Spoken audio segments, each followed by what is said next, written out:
बुद्ध ने कहा था कि मेरी कोई मूर्ति मत बनाना, और आज दुनिया में जितनी बुद्ध की मूर्तियां हैं उतनी किसी और की नहीं है। कैसे अद्भुत लोग हैं। बुद्ध जिंदगी भर कहते रहे, मेरी मूर्ति मत बनाना, क्योंकि मेरी पूजा से कुछ भी ना होगा। जाओ, अपने भीतर जाओ, अप दीपो भव, अपने दिए खुद बनो। लेकिन बुद्ध की इतनी मूर्तियां बनी कि जिनका कोई हिसाब नहीं। इतनी मूर्तियां अब शायद ही किसी की और बने। और उर्दू में जो शब्द है बुद्ध, वह बुद्ध का ही रूपांतरण है।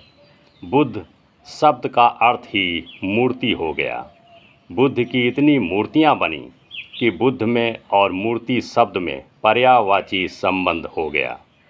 कोई भेद ही ना रहा। मूर्ति यानी बुद्ध की। चीन में एक मंदिर है जिसमें बुद्ध की 10,000 मूर्तियां हैं।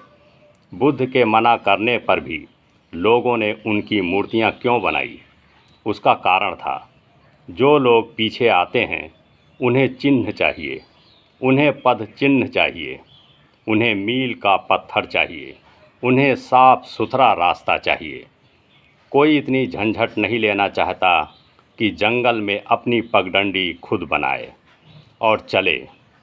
जितना बनाए उतना चले, जितना चले उतना बनाए। ध्यान रहे, सत्य का कोई अनुसरण नहीं हो सकता। सत्य का अनुसंधान होता है, अनुकरण नहीं होता है। किसी के पीछे चलकर तुम सत्य तक कभी नहीं पहुंच पाओगे।